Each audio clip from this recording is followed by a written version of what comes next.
Hello student, आज हम discuss करेंगे यहाँ पर hexagonal close pack structure, short में लिखा जाता है HCP स्ट्रक्चर। अब सबसे पहले आखिर इसको बनाते कैसे हैं, इसके स्ट्रक्चर को, और फिर इसकी प्रॉपर्टीज हम यहाँ डिस्कशन करेंगे। तो चलिए पहले स्ट्रक्चर पर देखते हैं कि आखिर स्ट्रक्चर बनता कैसे है।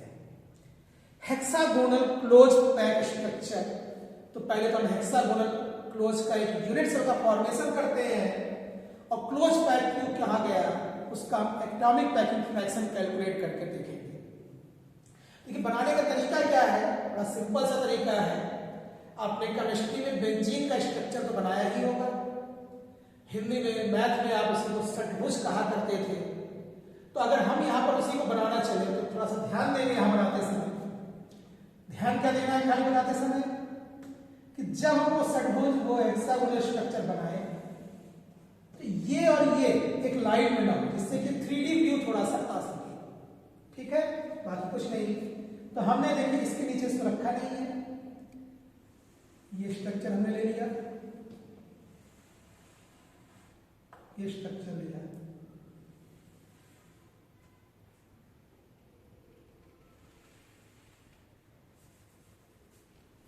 ये देखिए हमने एक षटभुज सा बना दिया है। इधर थोड़ा सा कॉर्नर दिखा हो गया है, इसको थोड़ा सा कॉर्नर कम कर देते हैं।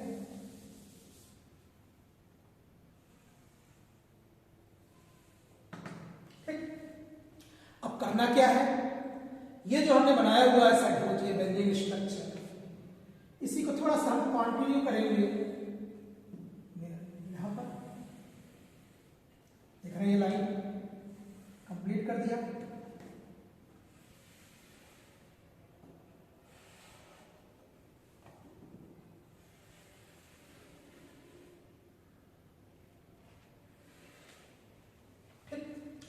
अब देखिए इसलिए हमने इसमें लाइन में किया था कि जब इसको हम ड्रा करेंगे तो ये एक लाइन बना देखिए। अब चूंकि बैक में जाएगा हमने यहां डॉट डॉट कर दिया, ये लिया स्ट्रक्चर, डॉट डॉट किया,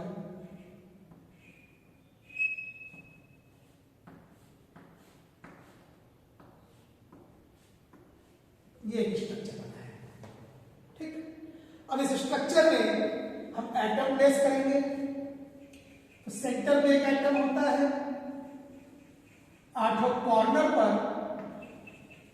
8 कह रहे हैं यहां पर 6 कॉर्नर हैं, 6 कॉर्नर पे होंगे। ठीक उसी तरीके से यहां पर भी है, 6 कॉर्नर पर है और सेंटर पर है। अब 3 और होते हैं, हम इसको थोड़ा सा मिला देते हैं, थोड़ा इसको आपस में। ये सेंटर में जाएगा, इसको मिलाते हैं,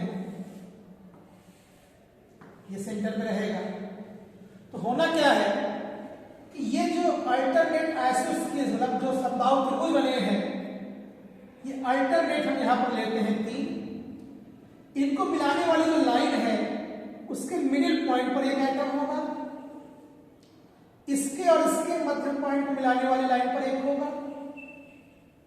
और इस और इसके तुम्हारा जो ट्रायंगल है इसके मीडियम पॉइंट को मिलाने वाली लाइन पर एक होगा, लगभग यहां।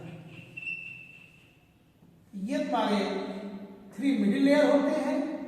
एक अपर लेयर है जिसमें सेंटर है और सराउंडेड 6 है, यहां सेंटर सराउंडेड 6 है, 7 अपर लेयर में है, 7 लोअर लेयर में है और 3 मिडिल लेयर में ये स्ट्रक्चर बनता है।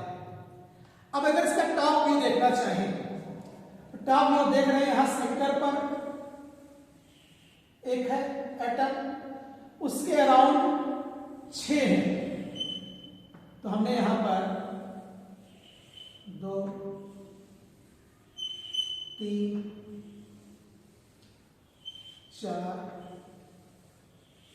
5 6 देखिए हमने टॉप व्यू बना दिया है।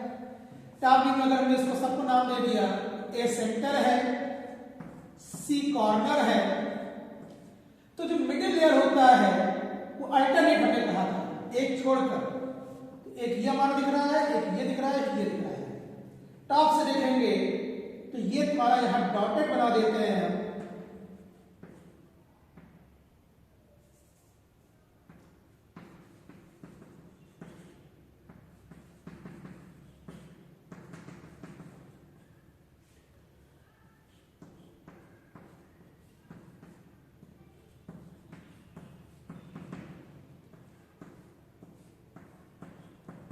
ये डार्क ही कर देते हैं, दिख नहीं रहा है सही से।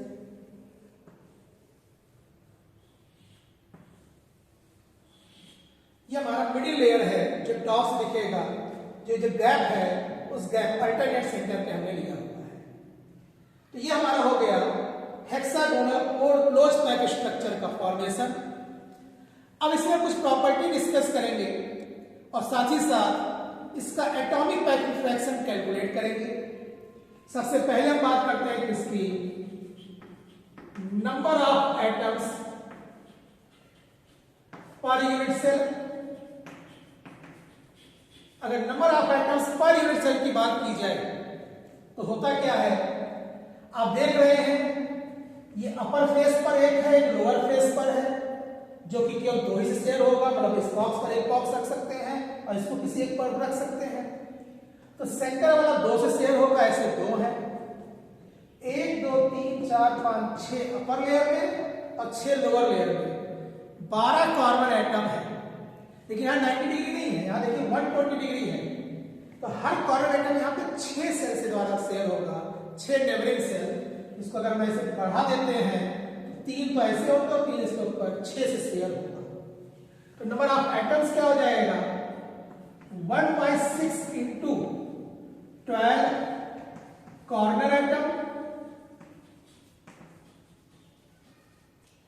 Plus 1/2 into 2 face centre atom plus 3 middle layer atom, middle layer atom. तो होगा क्या ये टोटल अगर आप देखेंगे तो 1/6 मतलब 2 प्लस 1 प्लस 3, यहां पर कितना होगा 6 एटम्स पर यूनिट सेल। ठीक, पहली प्रॉपर्टी हो गई। दूसरा कहा जाएगा कोऑर्डिनेशन नंबर, कोऑर्डिनेशन नंबर। तो आप देख रहे हैं यहां पर ये सेंटर एटम 6 से घिरा दिख रहा है आपको। 6 से जितनी दूरी पर है उतनी दूरी पर ये तीनों मिडिल लेयर में होंगे और इसके ऊपर जो सेल होगा उससे भी होंगे। तो टोटल कितने होंगे 12। हर एटम यहां पर 12 एटम से बराबर और सबसे कम दूरी से घिरा हुआ है, इसलिए यहां पर इसका जो कोऑर्डिनेशन नंबर होता है वो कितना होता है 12 होता है। ठीक, अब कह रहा निकालना है atomic packing fraction. Atomic packing fraction पे हमें वॉल्यूम ऑफ एटम्स की जरूरत होगी, जिसके लिए जरूरत किसकी होगी, रेडियस। तीसरा हम यहां पर क्या निकालते हैं, एटॉमिक रेडियस।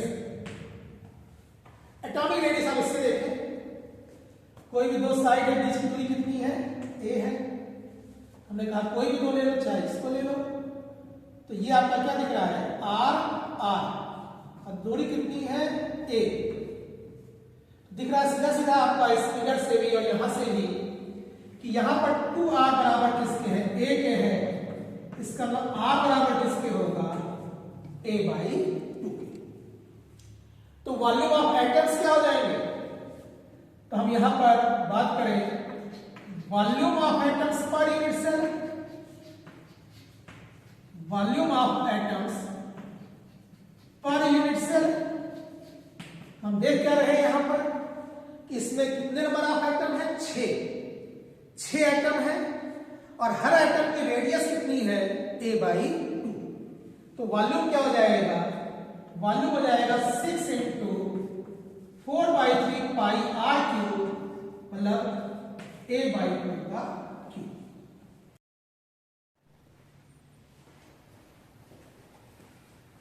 अब हम बात करेंगे यहां पर वॉल्यूम ऑफ यूनिट सेल की। वॉल्यूम आप अगर यूनिट सेल की बात आप कर रहे हैं यहां पर, तो आप देख रहे हैं कि ये क्यूबिक स्ट्रक्चर तो है नहीं। क्यूबिक ना होने के कारण अब इसका स्ट्रक्चर कैसे बना है, तो आप ध्यान देंगे यहां पर इसका जो फेस है, फेस एरिया निकालेंगे और इनटू जो ये हाइट है, जो आइडियल केस में 1.66a या रूट 3a/2 होती है, तो वो हम यहां पर यूज कर लेंगे। तो चलिए फेस एरिया के लिए क्या दिख रहा है, आपको यहां पे 6 त्रिभुज दिख रहे हैं। किसी एक त्रिभुज का एरिया निकाल लीजिए, इनटू 6 कर दीजिए। एरिया कैसे निकालते हैं, हमने कहा ये बेस हो गया a। अगर इसकी हाइट देखेंगे आप तो ये a है, तो a/2 हो गया, ये a हो गया, तो ये कितना हो जाएगा a² - a²/4, it means 3a²/4। मतलब ये आपका कितना हो गया a√3/2। तो सीधा सीधा कह रहा है, आप पाइथागोरस कह रहा हूं ना, यहां पर a/2 है, ये a है, ये आपका क्या हो जाएगा a² - a²/4 का अंडर रूट कितना हो जाएगा 3a²/4, इट मींस a√3/2। ये हुआ। तो हमने पढ़ा क्या हुआ है, हमने कहा वॉल्यूम के लिए 6 ट्रायंगल है, एक का एरिया क्या हो गया हाफ, बेस कितना है a, इंटू हाइट कितनी है a√3/2, into height ideal case में हमने कितना कहा 1.66a होता है, इंटू क्या हो जाएगा 1.66a। ये हो गया हमारा वॉल्यूम ऑफ यूनिट सेल।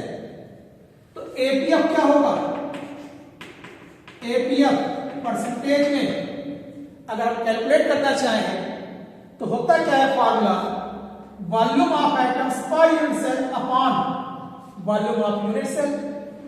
तो क्या हो जाएगा 6 × 4/3 पाई a/2 का क्यूब अपॉन, यहां पर क्या हो जाएगा 6 × a/2 ×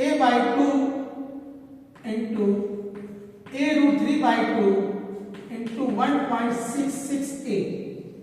नीचे a क्यूब ऊपर a क्यूब कैंसिल हो जाएगा, पाई की वैल्यू रखेंगे और परसेंटेज निकालना है तो 200 करेंगे, तो ये लगभग आएगा आपका 74%। मतलब इस यूनिट सेल में 74% एटम द्वारा ऑक्युपाई है, केवल 26% स्पेस की खाली है, इसलिए इसको कहा क्या जाता है क्लोज्ड पैक्ड स्ट्रक्चर। तो ये हमारा कहलाता है, इसी कारण से due to this atomic packing fraction so that it having closed packed structure. और हेक्सागोनल तो है ही है, hexagonal structure, two side same है, थर्ड अनइक्वल है, एंगल एक 120 डिग्री का है, दो 90 डिग्री का है। ब्रेवियस लैटिस में पढ़ा हुआ था हेक्सागोनल स्ट्रक्चर का यही स्ट्रक्चर होता है। तो हेक्सागोनल स्ट्रक्चर की कंडीशन सेटिस्फाई कर रहा है, क्लोज पैक्ड है, इसलिए कहलाएगा hexagonal close packed structure, HCP structure. बहुत ही इंपॉर्टेंट टॉपिक है बीएससी के लिए, सॉलिड स्टेट फिजिक्स एमएससी में भी आपका है। तो इंपॉर्टेंट टॉपिक है हेक्सागोनल क्लोज पैक्ड स्ट्रक्चर, इसकी हमने बात की। और इस स्ट्रक्चर को लेते हुए हम आगे मिलेंगे अपने और वीडियो में। धन्यवाद।